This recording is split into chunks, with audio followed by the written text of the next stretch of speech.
quick experiment. Have you ever watched a trailer and your body did that thing where it starts quietly shutting down all non-essential systems? This is for you, because Be My Cat, a film for Anne, has one of those trailers where your brain goes, found footage classic. Your nervous system goes, nope, negative, gotta go. It's this rare teaser that makes you want to close the tab, clear a cache, move to a lighthouse where the internet can't find you. Weird part is, that reaction's smart. It's not you being dramatic, it's you doing pattern recognition. But also, this movie's not what the trailer makes it look like. I'm CJ Boker, and this is Found Footage Broadcast. Roll the intro, here we go. Oh my god. Oh my god. This is gonna be a good day.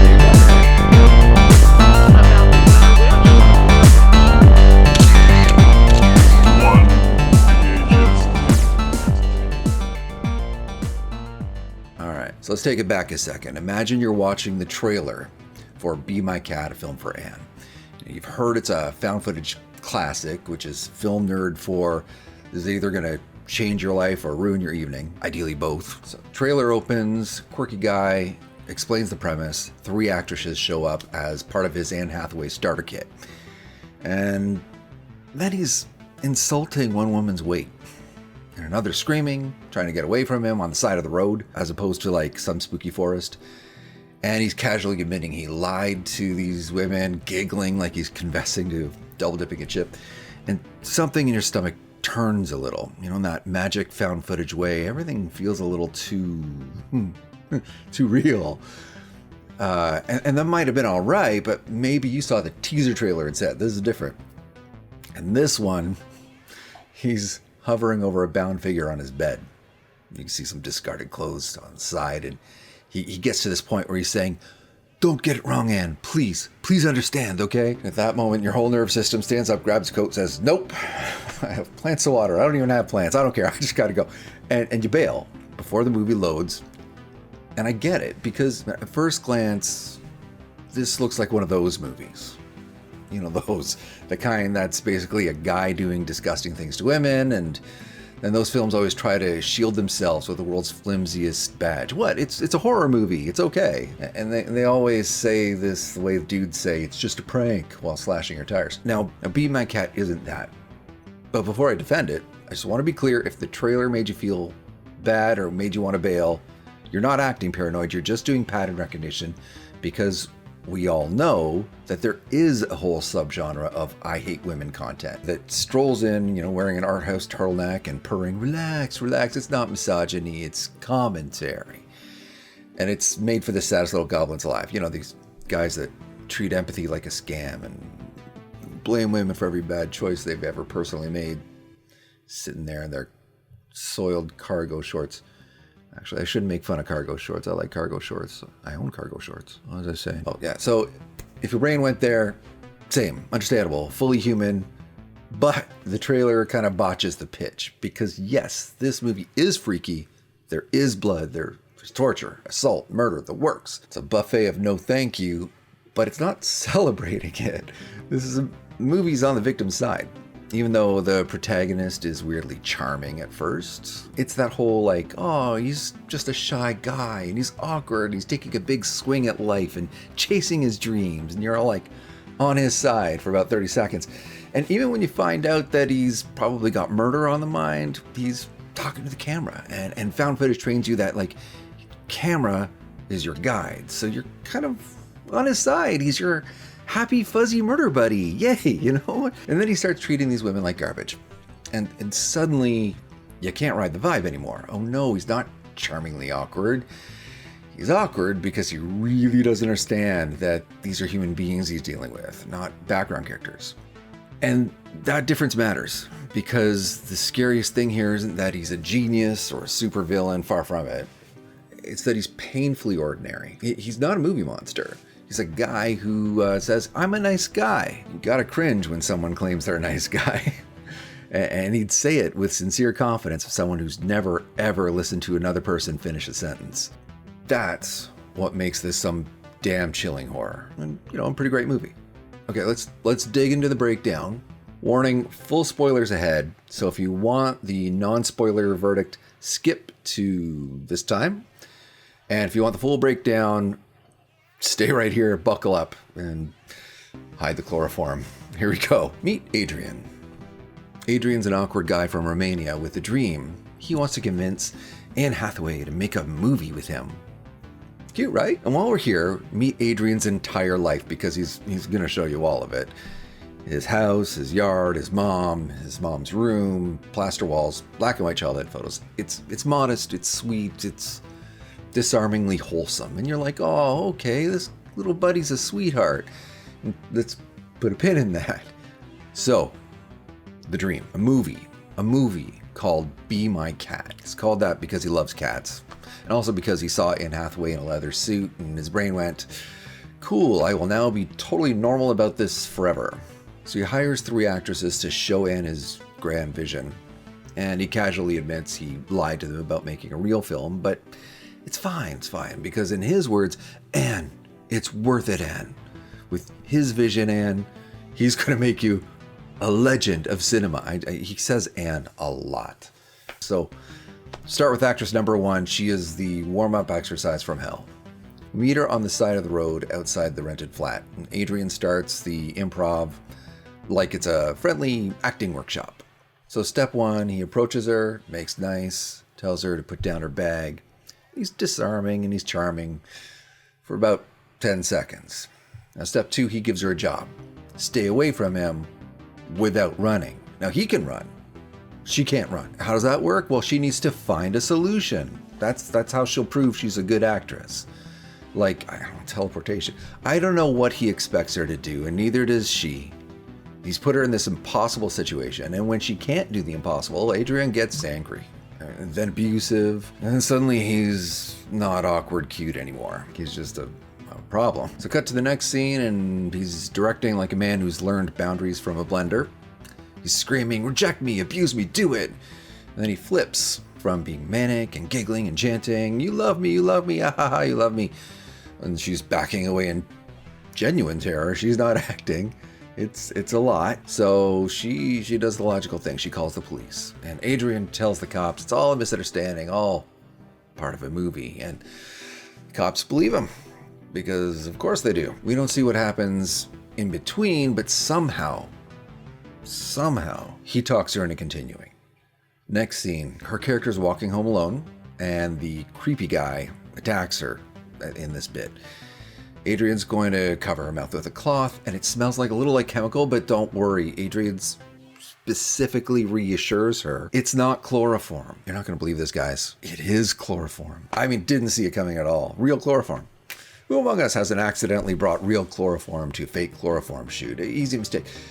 You reach into the bag, you grab the wrong bottle, ruin everybody's weekend. We've all been there. But Adrian narrates to the camera like a proud kid showing off the science fair volcano. Look how asleep she is. Great sleep, fantastic sleep. Let's get her to the bedroom. You know what? I'm just going to say it. Adrian's not a good guy. No, I'm positive now. It's my keen deductive reasoning at work. Impressive, I know. Try not to be intimidated by my genius. So he lays out the Catwoman costume and starts doing classic moral gymnastics. It's not me doing this, Anne. It's the character. The character is doing this. I would never do something like this. I deserve you, Anne. I deserve you. Jesus.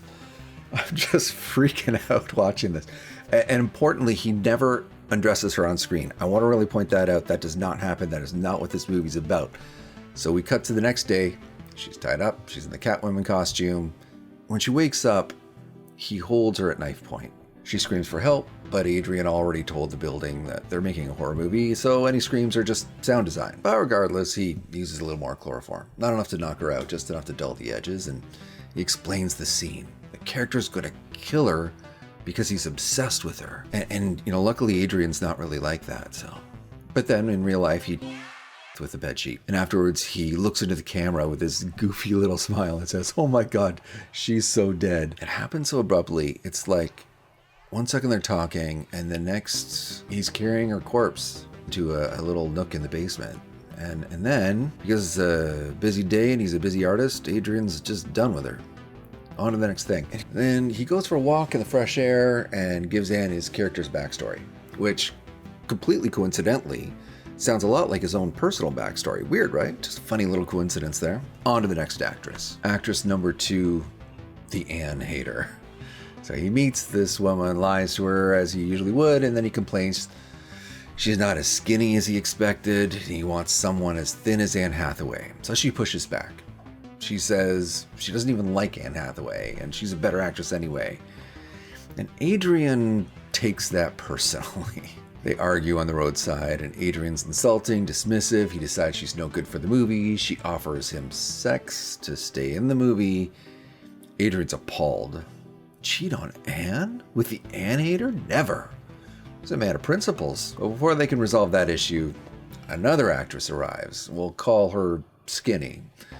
Skinny shows up on a bus. She is an Anne Hathaway fan, and she's got the right look. Adrian's thrilled. I mean, every bad instinct in his brain is high-fiving. So it's time to film some scenes for Anne. Let's head to the basement where all good things happen. Here's the setup. Adrian sets up a cot, and he hangs a sheet in the doorway like a low-budget magician's curtain.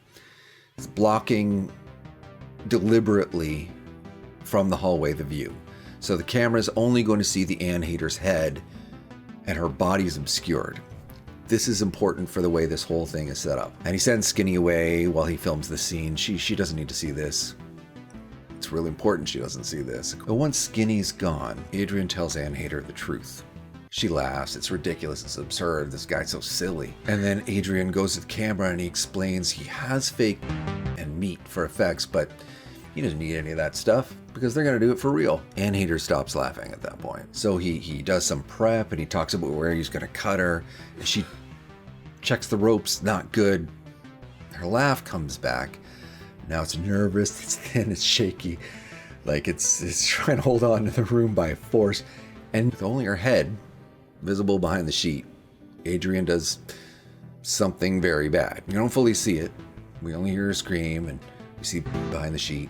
And Adrian plays this jaunty little tune and tells her to stop yelling, like she's being rude at a dinner party. And then he goes back to cutting. A few people from the building show up. Adrian tells them it's a movie. They leave, ignoring the blood on the sheet. Then there's this like crazy cut. We cut to outside and Skinny's out there and she's singing a blues song to the camera. And we get this little music video. And it's jarring, but it's also like a nice palate cleanser for the murder. Because this movie's been getting a little hard to watch, you know? It's a little intense. So, you know, she sings well. But later that night, Adrian checks on Anne hater. She's passed out on the cot. And he tells the camera that he's going to use chloroform and put the costume on her like he did before, so that Anne can see how well this all works. And then an exciting thought pops in his head. He's become the character. He's done it. He's immersed himself in the story for real. This is all working out so beautifully. So maybe he doesn't need Skinny anymore. Maybe, yeah, he'll send her home. Oh, but small problem. Anne hater's dead. Huh. So Adrian goes to get plastic bags and leaves the camera running because, of course he does. And he's talking to the camera like it's a person now. He's on that stage. Don't worry, Anne. I'll be right back. You know, that kind of thing. And while he's gone, Skinny comes downstairs and turns on the lights. And she sees the body and reality hits. So she grabs the camera, tries to leave. Adrian's blocking the exit. And he's got a knife. So he steers into another room and he's really nervous. But you can tell he's only nervous because she's holding the camera. As soon as she puts the camera down and it's safe, he relaxes. Totally in control of the situation, and he can't stop directing her. He's telling her where to stand, how to be, and you know how Adrian directs an actor. He tells her to come up with a solution to the situation. You know, as an actress. So they negotiate. Adrian explains everything. His dream, his plan, his and logic. All of it. And Skinny, she's smart. She's terrified. Focused. But she realizes that the only way through this is through his delusion, not getting around it. There's no bringing him to reality. So instead, she convinces him that the movie isn't enough to win Anne's love. If he really wants Anne, he has to go to Hollywood. He has to meet her in person. He has to take the big swing. That's how he's going to get through to her. For love. And Adrian buys it. So they make a deal. Skinny is going to wait in the closet for 30 minutes while Adrian goes to the airport. He tells her to say one final word for their movie. She says, love. Adrian screams, yes, and they roll the credits. And he's so giddy, and he's so innocent, despite everything. That final shot is his giddy little yes, as he's chasing love. It's the movie's final gut punch. Adrian isn't a movie monster. He's just a predator with a camcorder and a script he thinks the world's obligated to follow. He's not misunderstood. He's just entitled. And he doesn't love Anne. He just wants to possess her, and he calls it romance because romance sounds nicer on camera. The scariest part about this movie is how normal everything looks until it doesn't. It's beautiful, it's nasty, it's kind of perfect. Okay, so that's it for spoilers. I went into way more detail than I should have. I suspect I'm going to go into less detail in future episodes. That was a lot. But for those of you who've skipped ahead, you can come back in the room now. Welcome. Your nervous system may re-enter the chat at this time. And let's get to the big thing. Should you watch Be My Cat, a film for Anne? I'm going to say hell yes, if you want scares that are genuinely fun without the movie ever asking you to enjoy women getting hurt. I mean, let's be real. Adrian's creepiness is fun. The found footage dread is fun. This fear is fun. It's got that delicious, why am I leaning forward tension that we sicko fans of the genre tend to love. But at the same time, it walks this incredible tightrope by avoiding treating these women like disposable props. Now, I'm gonna put my grandparent face on here. Just a sec. Okay, dear. As your grandparent, there we go, I think I look good. So if the trailer hit you like a fire alarm, or this is the kind of material that scrapes something personal, sweetheart, my love, put it down. You do not, these two, you do not have to challenge yourself. You're not training for the Pain Olympics. You're not earning a badge. You're not proving you're tough by watching something that makes you feel that way. You're just trying to bully a wound into healing, and it generally doesn't work. So take care of yourself instead. Go drink some water, eat something, text someone who's nice to you, and sit in a blanket, burrito, and watch something where nobody says, I'm a nice guy, like it's a legal document. It's not weakness. It's wisdom with good boundaries. Okay, kiss on the forehead, moving on. Oh. Get back there. All right, so that's it for Be My Cat, a film for Anne. You seen it? Tell me if the trailer made you bounce. Or did you go in cold and kind of regret it? I'd love to hear that story. Also, if you'd like to support the show and become a channel member, see the description for the details. Members will have their comments read into future videos. Next episode will be about Noroi the Curse, so if you have strong feelings about that movie, and I mean, how can you not? See the description on how to become a member and send me your thoughts so I can read them out and tell the world what you think. And finally, if you want more found footage breakdowns like this, you know what to do. Like, subscribe, review, comment, sacrifice 3 actresses to the algorithm, or just sacrifice your mental health like a true found footage fan. All the best to you, my friend. This is Burkittsville, formerly Blair. Make a video diary.